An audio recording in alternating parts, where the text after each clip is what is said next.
சுடரு தனக்கு தப்பான வாழ்க்கையை தேர்ந்தெடுத்துட்டோமோ அப்படின்னு காலங்காத்தாலேயே உட்காந்து ஃபீல் பண்ணிக்கிட்டும் அழுதுகிட்டும் இருக்காங்க. அந்த சமயம் நம்ம சுகன்யா ரூம்குள்ள வராங்க. வந்ததுமேனு என்ன சுடரு மூஞ்சி எல்லாம் துவண்டு போயிருக்கு, என்னாச்சுமா அப்படின்னு சொல்லி கேட்டதும் அதெல்லாம் ஒண்ணும் இல்லக்கா, நான் நல்லாதான் இருக்கேன் அப்படிங்கிறாங்க. ஒரு பொண்ணோட மனசு ஒரு பொண்ணுக்கு தெரியாதா, என்கிட்ட நீ பொய் சொல்றேன்னு தெரியுது, என்ன ஆச்சுன்னு சொல்லுமா அப்படிங்கிறாங்க. அதெல்லாம் ஒண்ணும் இல்லக்கான்னு மழுப்புனதுக்கு அப்புறம் இங்க கேக்குறாங்க, இல்ல சுடரு உன்னை பார்த்தாலே எனக்கு தெரியுது, குமார் எதுவும் அடிச்சுட்டானா இல்ல அவன் எதுவும் உனக்கு பிடிக்காதது எதுவும் செஞ்சானா அப்படின்னு சொல்லி கேள்வி மேல கேள்வி கேக்குறாங்க. அப்ப சுடர் இருந்துகிட்டு ஆமா அவரு நைட் எல்லாம் குடிச்சிட்டு வந்து என்ன ரொம்ப கஷ்டப்படுத்திட்டாரு அப்படின்னு சொல்றாங்க. சொல்லிட்டு வெளியே போய் எல்லார்ட்டையும் பேசிக்கிட்டு இருக்காங்க. சுடரு பொண்ணு ரொம்ப அமைதியான பொண்ணு அப்படின்னு நம்ம அப்பத்தாவும் பேசிக்கிட்டு இருக்கும் போது வெளியே வந்த சுகன்யா, ஏண்டா குமாரு உனக்கு அறிவு இருக்குதாடா, ஏண்டா இப்படி மண்டையில மூளை இல்லாத மாதிரி நடந்துகிட்டு இருக்க, எவனாச்சும் மொத ராத்திரி அன்னைக்கு குடிச்சுப்புட்டு போய் படுப்பானாடா அப்படின்னு சொல்லி கேக்குறாங்க. அப்ப உடனே முத்துவேல் இருந்துகிட்டு என்ன சொல்ற சுகன்யா,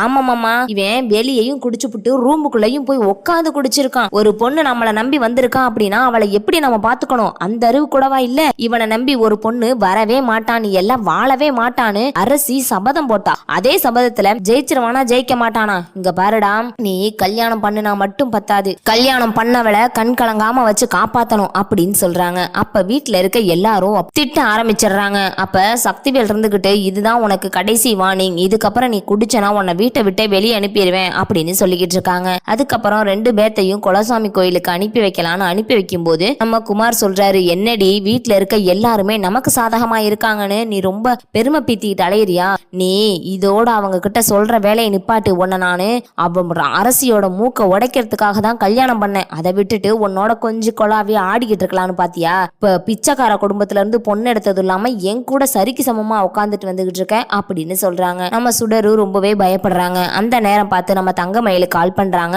எப்படிமா இருக்க அப்படின்னு சொல்லி கேட்டதுமே சுடரு நல்லா இருக்கேன்க்கா, நான் உன்னை ரொம்ப மிஸ் பண்றேன்க்கா அப்படின்னு அழுகுறாங்க. என்ன சுடரு நீ இந்த மாதிரி அழுக மாட்டியே, என்ன சுடரு ஏன் அழுகுற அப்படின்னு சொல்லி கேட்கவும் ஒண்ணும் இல்லக்கா அப்படின்னு சொல்றாங்க. என்னம்மா மாப்பிள்ள உன்னை ரொம்ப கொடுமைப்படுத்துறாரா நல்லா வச்சுக்கிறாரா அப்படின்னு சொல்லி கேட்கவும் கொடுமைப்படுத்துறாரான்னு கேட்கவும் அப்படின்னு சொல்றாங்க. பக்கத்துல குமார் உட்கார்ந்துருந்தனால அவங்களுக்கு எதுவுமே பேச முடியல. என்ன சொல்ற, என்னடி சொல்ற, நான் அப்பயே சொன்னேன் அவனை கல்யாணம் பண்ணாதேன்னு, நீ உங்க அம்மா பேச்ச கேட்டுக்கிட்டு கல்யாணம் பண்ணிட்டு போன, இப்ப முத ராத்திரியே இந்த அழுகுற நீயே அப்படின்னு சொல்லி பேசுறாங்க. இத உடனே பக்கத்துல இருந்து நம்ம பாக்கியம் கேட்டுறாங்க. வேகமா வந்து என்னாச்சுடி என்னாச்சு தங்கமயிலு அப்படின்னு சொல்லி கேட்ட உடனே அதான் நான் சொன்னனே அந்த குமார் பயலுக்கு கல்யாணம் பண்ணி கொடுக்காதேன்னு, ஆனா யாருமே நான் சொன்னதை கேட்கவே இல்ல, இன்னைக்கு அவ கண்ணை கசக்கிட்டு அழுதுகிட்டு வந்து நிக்கிறா, உங்ககிட்ட எல்லாம் என்னத்த சொல்றது, அவளோட வாழ்க்கைய வீண் பண்ணிட்ட, என் வாழ்க்கையை தான் வீண் பண்ண, இப்ப அவ வாழ்க்கையும் ஒண்ணு இல்லாம ஆக்கிப்புட்ட, நீ எல்லாம் நல்லா இருப்பையா, பெத்தா மட்டும் பத்தாது, ஒரு பிள்ளைங்களை நல்ல இடத்துல கல்யாணம் பண்ணி கொடுக்கணும், பணத்துக்கு ஆசைப்பட்டு போய் அவனுக்கு கல்யாணம் பண்ணி கொடுத்து இன்னைக்கு அவ கண்ணீர் சிந்திட்டு அலையறா அப்படின்னு சொல்றாங்க. நான் ஒன்னா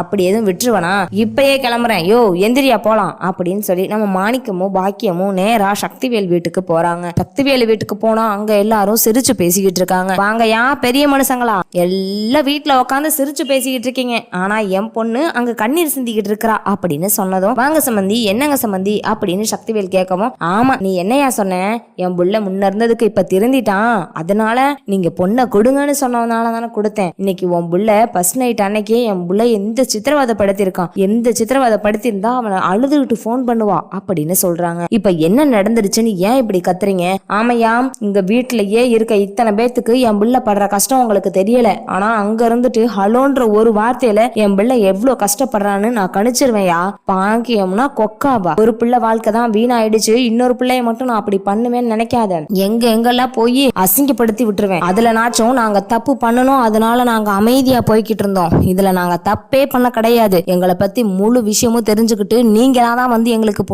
கல்யாணம் பண்ணிக்கன்னு சொன்னீங்க, ஆனா இப்ப என் பிள்ளை மட்டும் அசிங்கப்பட்டு நின்னா உன்னை நானு கம்பியனை வச்சிருவேன் அப்படின்னு சொல்றாங்க. அந்த நேரம் பார்த்து குமாரும் சுடரும் வராங்க. வந்ததுமேட்டு அம்மா நிக்கிறத பார்த்ததும் சுடரு வந்து ஓடி வந்து அவங்க அம்மாவை கட்டி பிடிச்சிடுறாங்க.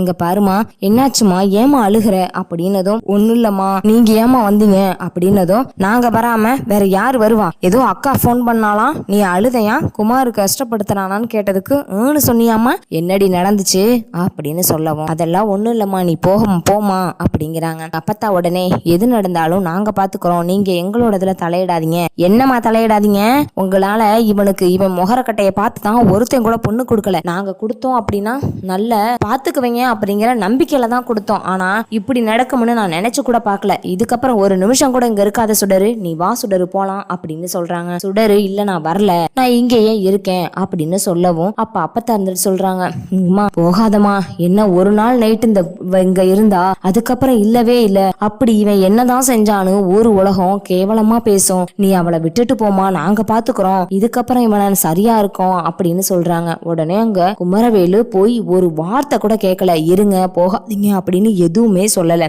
டேய் ஏண்டா மலை மாடு மாதிரி நிக்கிற, போய் சொல்ல வேண்டிதானே, நான் இதுக்கப்புறம் பாத்துக்கிறேன்னு போய் சொல்லுடான்னு சக்திவேலு சொல்றாங்க. அப்பா இருந்தா இருக்கட்டும், போனா போகட்டும்பா அப்படின்னு சொன்னதும், டேய் எல்லாம் நல்லா இருப்பியாடா, உனக்கெல்லாம் வாழணும்ன்ற அக்கறையே கிடையாது, வாழணும் நீ நினைச்சிருந்தனா போறவளை இருன்னு சொல்லி கெஞ்சியாச்சும் உன் கூட வாழ வச்சிருப்ப, ஆனா இப்ப எல்லாரும் முன்னாடி அசிங்கப்பட்டு எங்களை நிக்க வச்சிருவேன், உனக்கெல்லாம் போய் பொண்ணு தேடி கல்யாணம் பண்ணி வச்சேன் பாரு அப்படின்னு பாக்கியம் நம்ம சுடரை கைய பிடிச்சிட்டு பெட்டியெல்லாம் எடுத்துட்டு கிளம்புறாங்க. சக்திவேலு நம்ம மானம் போயிருமே அப்படின்னு போய் பாக்கியத்துக்கிட்ட, ஏமா இருங்கம்மா போகாதீங்கம்மா, நான் இவனை பாத்துக்கிறேன் அப்படின்னு சொல்லவும், என்னத்தையா பார்த்து கிழிச்சிங்க, என்னத்தை பார்த்து கிழிச்சிங்கன்னு கேட்டேன். இவங்க எல்லாம் இப்ப மட்டும் இல்ல எப்பயுமே திருந்த மாட்டாங்க, திருந்தாத ஜென்மத்துக்கெல்லாம் என் புள்ளைய கொடுத்து இன்னைக்கு என் புள்ளதான் கஷ்டப்பட்டுக்கிட்டு இருக்கா, அவ கல்யாணம் பண்ணாம வீட்டோட இருந்திருந்தா கூட நான் நிம்மதியா இருந்திருப்பேன், கல்யாணம் பண்ணியும் ஒரு நல்ல சுகத்தை கூட அனுபவிக்கல அப்படின்னா அவ என்னையா வாழ்க்கை கிழிச்சா, இதுக்கப்புறம் இவன் ஒண்ணு இங்க இருக்க வேண்டாம் அப்படின்னு கூட்டிட்டு போறாங்க.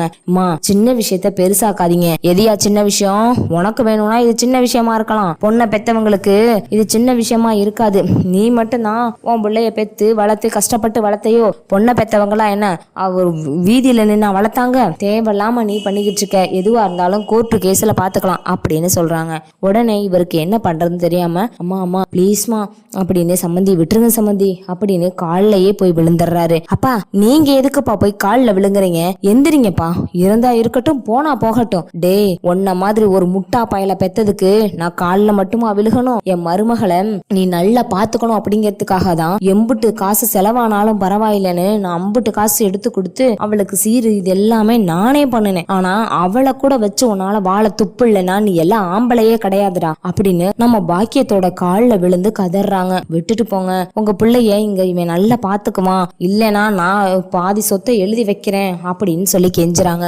ஆனாலும் நம்ம பாக்கியம் கேட்கவே இல்லை. சுடர் இருந்துகிட்டு, இல்லம்மா நான் வரல, அக்காவும் அங்க இருந்து நானும் அங்க இருந்தா ஊர் சனங்கள்லாம் என்ன பேசுவாங்க, என்னடி பேசுவாங்க, இப்ப கல்யாணம் ஆகி இவனுக்கு ஆம்பளைன்ற தன்மையே இல்ல, அதனாலதான் இவன் வந்த ஒரு நாள்லயே கிளம்பி போறான்னு ஊர்ல இருக்கவங்களா தப்பா அவனைத்தான் பேசுவாங்க, உன்னை எதுக்குடி பேச போறாங்க அப்படின்னதும், ஏமா நீ நினைக்கலாம் என்ன ஏன் பேச போறாங்கன்னு, நான் ஊர் சனத்துக்கெல்லாம் பயப்படுற ஆளே கிடையாது, இவங்கள கோர்ட்டு கேஸ்ன்னு இழுத்து அசிங்கப்படுத்துறனா இல்லையான்னு மட்டும் பாரு அப்படின்னு சொல்லி நம்ம சுடரை கையை பிடிச்சி இழுத்துட்டு போறாங்க. அப்பத்தா உடனே சொல்கிறாங்க, இதில் நம்ம முடிவெடுக்கிறதுக்கு எந்த ஒரு தகுதியும் கிடையாது, அவங்களுக்கு பிடிச்சிருந்தா அவங்க 2 பேரும் சேர்ந்து வாழட்டும் அப்படின்னு நம்ம சுடர்கிட்டையே அந்த சாய்ஸை கொடுக்குறாங்க. சுடர் நீ இங்கே குமாரோட வாழ்கிறையா இல்லை நீ உங்கள் அம்மா வீட்டுக்கு போறியா அப்படின்னு அப்பத்தா கேட்குறாங்க. அதுக்கு உடனே நம்ம பாக்கியம் இருந்துக்கிட்டு, அவளுக்கு என்ன தெரியும், அவள் சின்ன பொண்ணு, அவள் சரின்னு தான் சொல்லுவா, ஆனால் அவளோட வாழ்க்கையை பற்றி நாங்கள்லாம் முடிவு பண்ணணும், நீங்கள் எதுவும் கேட்காதீங்க அப்படின்னு மூஞ்சில் அடித்த மாதிரி சொல்லிட்டு சுடரோட கையை பிடிச்சி கூட்டிகிட்டு வராங்க.